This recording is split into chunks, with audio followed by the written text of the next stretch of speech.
사랑하는 은혜샘교회 성도 여러분들, 안녕하십니까? 김광훈 강도사입니다. 우리 오늘 하루도 마음을 다하고 뜻을 다하고 힘을 다하여 하나님을 붙들고 살아갈 수 있는 그런 귀한 하루가 되었으면 좋겠습니다. 오늘 아침에 함께 살펴보고 싶은 하나님의 말씀은 열왕기하 22장 1절에서 13절까지의 말씀입니다. 먼저 오늘 본문에 등장하는 이 주인공을 소개하기 전에 우리가 앞서 18장부터 등장했던 히스기야 왕을 기억하고 계실 겁니다. 히스기야 왕은 이 남유다의 몇 안 되는 정직하고 선한 왕 중 한 명이었습니다. 이 히스기야 왕은 하나님 보시기에 정직하게 행하여 정말 하나님께서 많은 은혜를 주었던 그런 특별한 왕입니다. 이처럼 선한 왕이었음에도 불구하고 그 히스기야 왕의 끝은 결코 좋게 끝나지 않았습니다. 그가 히스기야 왕이 이제 자신이 자랑하는 것을 인하여 남유다가 멸망할 것이라는 예언을 받았음에도 그는 자신의 안위만을 걱정하고 결국 끝내 자신의 죄를, 자신의 잘못을 뉘우치지 않는 그러한 모습으로 그의 삶을 마감하게 됩니다.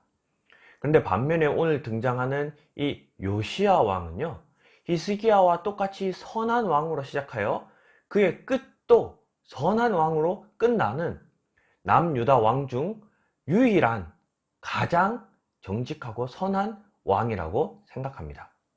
그래서 왜 히스기야는 끝이 좋지 않았고 왜 이 요시야는 끝까지 그가 선하고 정직하게 하나님을 붙들을 수 있었는가, 우리가 그 차이를 오늘 말씀을 통해서 조금 살펴보고 그 말씀 우리가 함께 우리 삶에 적용할 수 있는 그런 귀한 시간이 되었으면 좋겠습니다. 이처럼 두 명의 선한 왕이 있었는데 한 명은 끝이 좋지 못했고요, 한 명은 끝까지 그의 선한 그 의지를 붙들고 살아갈 수 있었습니다. 그 큰 차이는 신앙의 기준이 달랐기 때문입니다. 히스기야 왕의 신앙의 기준은요, 자기 자신에게 있었습니다.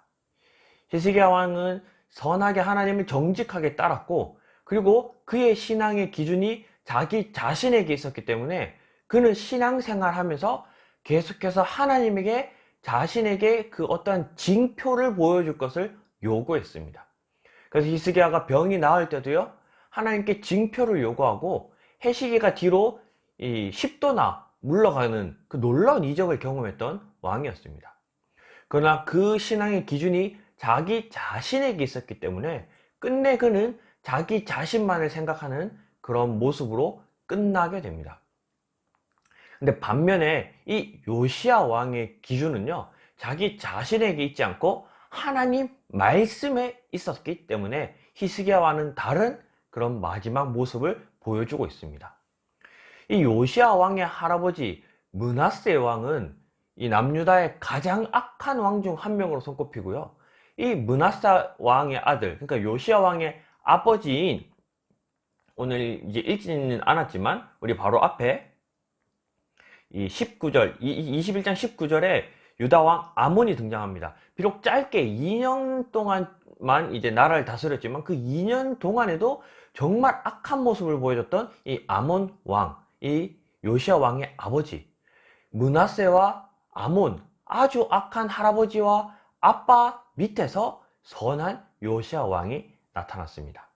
그래서 이 요시야 왕은 자신의 이 할아버지와 아버지가 온 남유다를 이 우상숭배 장소로 만들어버리고 하나님의 성전을 뒷전시했던 그 역사가 있었기 때문에 이 요시야 왕은 자신이 어느 정도 권력을 행사할 수 있을 때 하나님의 성전을 다시 한번 점검하고 수리하려 했습니다. 오늘 이 읽은 본문 8절 말씀입니다. 대제사장 hil기야가 서기관 사반에게 이르되 내가 여호와의 성전에서 율법책을 발견하였노라 하고 hil기야가 그 책을 사반에게 주니 사반이 읽으니라. 요시야의 명령을 의해서 이 하나님의 성전을 정비하고 이제 다시 한번 그 성전을 고치고 있는데 거기에서 하나님의 말씀 율법책이 발견되었습니다. 그 전에는 이 율법책이 사라져 있었다라는 것을 오늘 이 본문을 통해서 우리가 이해할 수 있습니다.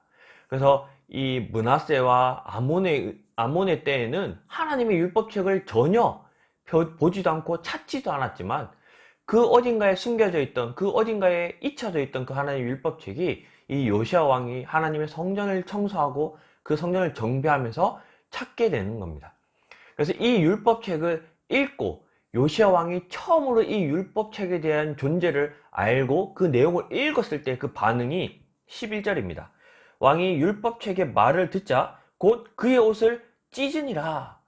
그가 선한 왕으로 기록되어 있었음에도 불구하고, 그가 하나님 보시기에 정직하게 행하였음에도 불구하고 율법책을 읽어보니 자신의 모습이 그 율법책에 비해서는 한없이 부족했다는 것을 깨닫게 됩니다.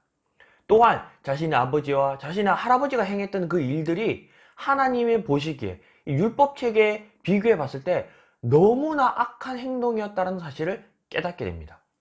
그래서 이 요시야 왕은 이 율법책을 기준으로, 즉 하나님 말씀을 기준으로 종교개혁을 시작하게 됩니다. 13절입니다. 너희는 가서 나와 백성과 온 유다를 위하여 이 발견한 책의 말씀에 대하여 여호와께 물으라. 우리 조상들이 이 책의 말씀을 듣지 아니하며 이 책에 우리를 위하여 기록된 모든 것을 행하지 아니하였으므로 여호와께서 우리에게 내리신 진노가 크도다 하고 하나님의 말씀을 기준으로 이 유다를 종교개혁을 시작하게 됩니다.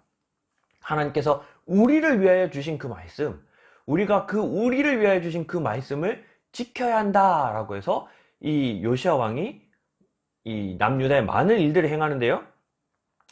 이방의 제사를 없애고요. 유월절을 다시 지키기 시작하고요. 그 다음에 이 남유다에서 드려졌던 모든 우상 숭배를 제거해 버립니다.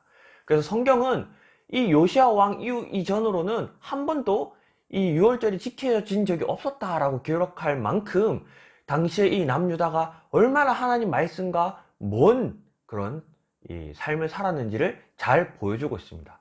그래서 이 요시야 왕은 신앙의 기준이 자기 자신에게 있는 것이 아니라 하나님 말씀을 기준으로 두고 그 하나님 말씀을 지키기 위해 살아갔기 때문에 요시야 왕은 처음부터 끝까지 하나님 보시기에 정직한 삶을 살아낼 수 있었습니다. 그래서 이 요시야 왕을 성경은 어떻게 기록하고 있냐면요. 열왕기하 23장 25절에 요시야와 같이 마음을 다하며 뜻을 다하며 힘을 다하여 모세의 모든 율법을 따라 여호와께로 돌이킨 왕은 요시야 전에도 없었고 후에도 그와 같은 자가 없었더라 라고 기록하고 있습니다. 이처럼 요시야 왕은 그의 이 생이 마감하는 순간까지 그의 마음을 다하고 뜻을 다하고 힘을 다하여 하나님 말씀을 지키기 위해 살아갔다라고 성경은 기록하고 있습니다. 이게 앞에 등장한 히스기야 왕과의 큰 차이점입니다. 히스기야 왕은 자신이 신앙의 기준이 되었고 이 요시야 왕은 하나님의 말씀이 신앙의 기준이 되었다는 거예요. 그래서 히스기야 왕은 정직한 왕으로 시작하였지만 끝내 그는 자신의 이익만을, 자신의 이 안위만을 생각하며 그의 생이 마감하게 되지만 요시야 왕은 처음부터 끝까지 하나님의 말씀을 지키기 위한 삶을 지켜나갔다는 겁니다. 그래서 이 오늘 말씀을 우리가 좀 기억하면서 우리 삶에 그렇게 적용할 수 있는 오늘 하루가 되었으면 좋겠습니다.